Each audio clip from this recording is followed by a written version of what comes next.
안녕하세요 여러분, 모처럼 인사드립니다. 방배 타이틀입니다. 깔리니 갱스터 16인치 만세 핸들 작업을 마쳤습니다. 우리 할리 데이비슨을 즐기는 다양한 우리 커스텀 문화에서 만세 핸들, 이제 영문으로는 에이프 행어라고 하죠. 그러니까 이제 유인원들의 이제 이런 웃기기 하는 팔 동작이다 해서 에이프 행어, 만세 아닙니다. 푸저 핸섭 핸들 아니고 에이프 행어입니다. 자, 그래서 벼르고 벼렀던 작업을 많은 분들이 저한테 요청을 하시더라고요. 만세 핸들도 직접 작업을 하실 건지. 뭐 결론부터 말씀드리면은 게러지에서 이제 작업을 했습니다. 하면은 할 수 있는데 어쨌건 네. 제품명은 깔린이에요. 이제 제품명에서 이제 눈치챌 수도 있는데 캘리포니아, 참 그 바이크 타기 진짜 천의 이제 날씨 조건을 가진 지역이죠. 캘리포니아의 그 굉장히 유명한 깔리니 모델이고, 또 깔리니 라인업 중에서도 갱스터라는 핸들의 특징은 이제 포크에서 올라오는 우리 이제 라인을 잡을 때 살짝 이렇게 굽어졌다가 다시 정경으로 이렇게 굽어져 나가는 이제 형태를 하고 있어서 좀 더 우람해 보이고 웅장해 보이는 입체감을 좀 가지고 있고요. 그리고 또 굵기 선정에서 1.2인치 혹은 1.5인치 둘 중에 하나를 선택을 할 수 있는데, 저는 1.5 좀 더 굵은 형태의 이제 핸들바를 선택을 했습니다. 네, 1.5인치의 16인치 핸들을 구성을 하기 위해서는 다양한 부속품들이 이제 필요가 됩니다. 먼저 순정 핸들과 1대1로 교체를 할 수가 없어요. 굵기의 차이가 있기 때문에 라이저 어댑터가 있습니다. 라이저 어댑터를 바꿔 주셔야 되고요. 또 순정 케이블, 순정 브레이크 케이블, 클러치 케이블을 다시 재활용할 수 없기 때문에 그 역시 유압식 케이블을 주문을 하셔야 돼요. 자, 거기에 덧붙여서 우리 핸들 라이저 부싱이 순정은 고무입니다. 고무. 그것을 우레탄으로 바꿔 주셔야 돼요. 우레탄 부싱도 이제 또 함께 주문을 해 주셔야 되는데, 부싱을 설치를 하지 않으면은 핸드 포지션이 올라감에 인해 지렛대 역할이죠. 아래에서 핸들을 잡는 것보다 하중이 핸들 부싱에 더 많이 걸리게 돼요. 상단에서 하다 보니 핸들에 이제 그 고정되는 안정감이 고무 부싱, 뭐 우레탄 부싱 역시 연성이지만 좀 더 단단한 우레탄으로 함에 의해 조금 덜 흔들리는 느낌을 할 수 있으니까 우레탄 부싱은 필수라고 알아두시면 좋겠습니다. 아시겠지만 저는 166 작은 키입니다. 그리고 또 참고하셔야 할 게 팔이 짧습니다. 제가 키가 166인데 아마 160 초반대의 그 분들과 팔 길이가 비슷하지 않을까 싶을 정도로 팔이 짧아서 에이프 행거, 그러니까 만세 핸들을 하고 싶으면서도 불구하고 내 체형에 과연 소화할 수 있을까 가장 궁금하시죠? 그거 먼저 제가 보여드릴게요. 결론은 먼저 말씀드릴게요.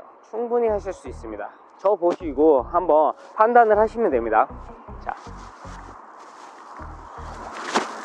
측면에서 보시면은 핸들을 세팅을 할 때 사실 만세 핸들을 돌격형으로, 이제 이게 수직이면은 포크의 각도는 앞을 향해 있죠.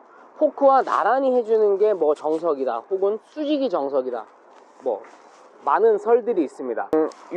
이제 지금의 제 세팅이 수평보다는 조금 정경을 취하는 세팅을 했습니다. 자, 덜어는 훨씬 더 앞으로 내지르게 이제 세팅을 하시는 분들도 많이 계시고, 그게 진짜 간지고 뭐 박력이다 라고 하시는데, 저는 그렇게 처음에 세팅을 했더니 어떤 느낌이냐면은 이러고 타는 느낌이에요. 이러고. 그게 너무 힘들더라고요. 너무. 그래서 다시 집에 와서 다시 세팅을 마쳤어요. 이제 설치를 본인이 직접 하실 때는 피팅을 잘 맞게 고정을 해 주시면 되지만, 게러지 혹은 샵에 맡기실 때는 피팅하기 직전에 꼭 본인이 옆에 앉으셔야 돼요. 이게 나스를 뜯고 위에 이제 쇠대 뜯고 또 위에 커버 뜯고 어댑터를 풀어야지 조정을 가능한 부분이기 때문에, 다 조립해 놓은 다음에 이거 조금 당겨주세요 이래버리면은 다시 다 풀고 좀 해야 되는 번거로움이 있으니까 피팅은 본인에 맞게 충분히 하시면 됩니다. 자, 저는 포크와 거의 나란히 해서 조금 정경을 취하는 세팅을 했더니 이런 포지션이 나와요. 자, 발작지성은 다들 알고 계시죠? 자, 편안하게 이렇게 됩니다. 혹시 아직도 만세 핸들에 대한 의구심을, 아니 왜 쟤네는 저렇게 벌을 쏘고 가는 형태의 핸들을 다느냐 하시겠지만, 여러분들 군대에서 이제 행군해 보시면은 뭐 지친 일정으로 인해서 살짝 졸면서 걷는 경우가 있어요. 그럴 때 여러분, 앞사람 어깨에 손을 얹고 서로 다 이제 누가 시킨 것도 아닌데 손을 얹고 이렇게 꾸벅꾸벅 졸면서 걸어요. 이게 굉장히 편하단 말입니다. 손을 얹었기 때문에 졸면서도 안 넘어지고 걸어갈 수 있듯이, 체중을 내가 여기에 충분히 기대고 편안하게 탈 수 있는 장점이 있습니다. 자, 장단점은 조금 뒤로 밀어두고요. 포지션 한번 살펴보십시오. 자, 세팅을 할 때 제 손바닥의 전면이, 자, 순정 핸들 대비 들리면서 이제 45도 앞쪽을 이렇게 바라보게 되죠. 그렇기 때문에 클러치 레버와 브레이크 레버 역시도 조금 상단을 향하게 각도를 조금 변경을 해 주셔야 됩니다. 그리고 이어서 우리 그 에이팽어 만세 핸들의 장점과 단점에 대해서 제가 한번 설명을 드려보겠습니다. 먼저 그 단점부터 제가 나열을 하겠습니다. 첫 번째, 만세 핸들을 장착함으로 인해서 그 차간 주행 시에 차들 사이사이 주행을 하는 경우들이 있습니다. 가장 오른쪽 차선, 우리 오토바이, 바이크 차선이죠. 우리는 우회전을 해야 되는데 직진 차선이 앞에 신호 대기를 하고 있으면 저희는 우측으로 빠져서 교통 흐름에 맞게 우회전을 하는 경우를 말씀을 드리는 겁니다. 자, 그럴 때 핸들이 손 높이가 올라가면서 정확히 이제 세단 혹은 이제 낮은 SUV 승용차 사이드 밀러 높이에 딱 핸들이 가게 돼 있어요. 포지션도 좀 더 넓어지다 보니까 차간 주행을 할 때 사이드 밀러를 접촉하지 않을까 하는 불안감이 조금 늘어났습니다. 그리고 두 번째, 우리가 학창 시절에 체육 시간에 평형대를 이렇게 걸어 보시면은 사람들이 중심을 잡을 때 어떻게 하나요? 양팔을 넓히고 팔을 낮춥니다.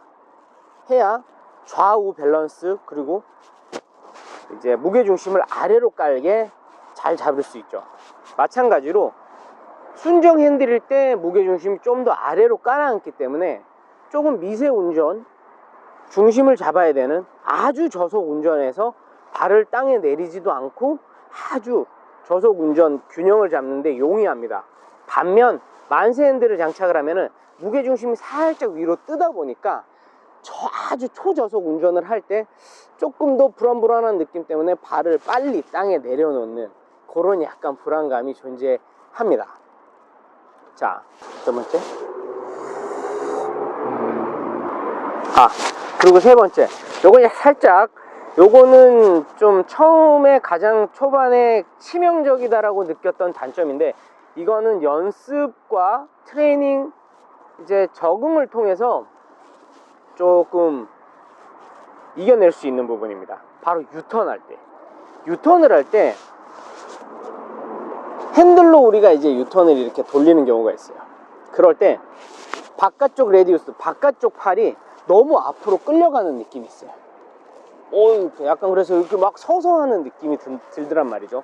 이게 살짝 적응이 되면은 바깥쪽 팔은 그립을 살짝 놔주시고 이렇게 밀어주는 수준으로 이렇게 하거나, 또한 뭐 우리가 핸들로만 이제 유턴을 하진 않죠.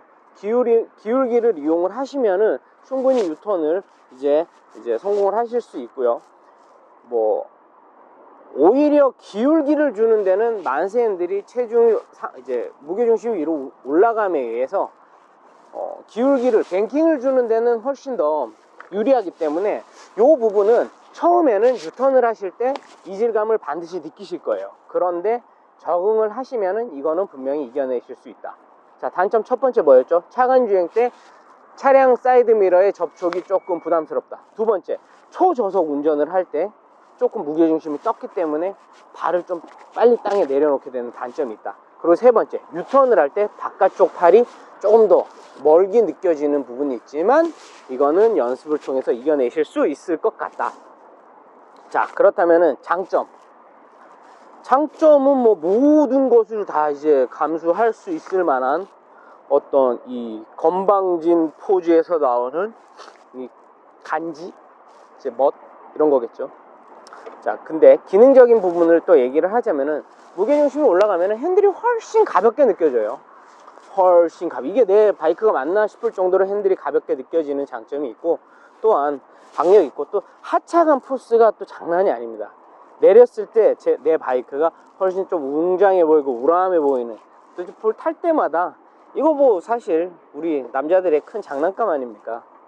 이 또 풍겨오는 당당한 어떤 라이딩 포스가 또 있기 때문에 이 모든 단점들도 그냥 나 알 수 있어, 알고 있고 나 충분히 감수할 수 있어 라는 부분으로 이겨낼 수 있는 부분인 거죠.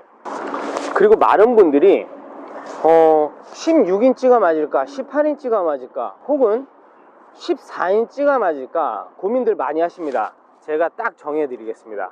저는 팔이 짧은 166입니다 저는 충분히 소화를 하고 있는 16인치 핸들 지금 경험하고 있습니다. 자, 딱 정하겠습니다. 160의 신장까지의 선배님들은 16인치 깔리니 16인치 에이팽어 16만세까지 충분히 소화 가능하십니다. 자, 18인치 이제 만세 핸들 하시는 선배님들 이런 얘기 하시죠. 야, 만세 핸들은 16부터가 만세고 18이 진짜고 그 밑은 만세 핸들 아니다. 또 어떤 분들은 16인치 이제 16인치 만세를 반만세라고 표현하시는 선배님들도 계시죠. 자, 18인치부터 무조건 해야 된다 딱 주장하시는 분들이 엄청 많으세요. 18인치는 170이 딱 넘으시는 우리 선배님들이 선택을 하시면 좀 부담이 없으실 것 같습니다. 자, 그렇다면 14인치는 어떠느냐?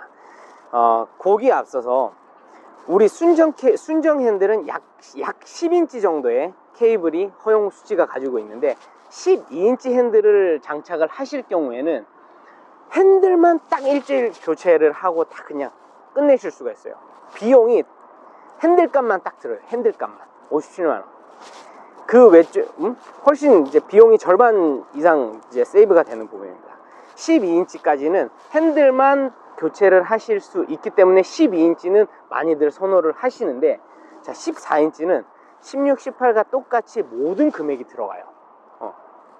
자, 그러면은 이런 생각을 하겠죠. 야, 내가 어차피 같은 돈 쓰고 돈 엄청 써서 만세 핸들을 하는데 왜 다들 16부터라고 하고 18인치까지 해야 된다고 얘기를 하는 이 마당에 내가 14인치를 하는 게 맞을까 하기 때문에 14는 약간 꺼려지는 그런 성향이 있습니다. 물론 이제 신장이 조금 많이 작으시거나 팔이 좀 더 짧으신 우리 선배님들 같은 경우에는 14가 내 신체가 허용하는 수치에서 최대가 14다 하시면은 14를 하셔도 좋은데, 제가 방금 말씀드린 신장이 이제 160 이상에서 또 만세핸들을 고려하고 계신다면 14인치는 조금 가성비 측면에서는 떨어지지 않을까. 차라리 12인치가 낫고 그 이상 16, 18은 신체에 맞게 선택을 하시는 게 낫지 않을까 라고 저는 조심스럽게 생각을 한번 하고 있습니다. 이상은 반포 안전센터에서 말씀드렸습니다. 자, 오늘은 이렇게 만세 핸들에 대해서 알아보았고요. 이어지는 주행 영상 통해서 만세 핸들 씨의 어떤 주행감에 대해서 한번 간접으로 느껴보셨으면 좋겠고요. 그리고 소요된 총 비용에 대해서는 제가 리스트로 다시 정리해서 올려드리도록 하겠습니다. 자, 영상이 마음에 드셨고 도움이 되셨다면 구독하고 좋아요 꼭 부탁드립니다. 자, 이상 방배 타이틀이었습니다. 감사합니다.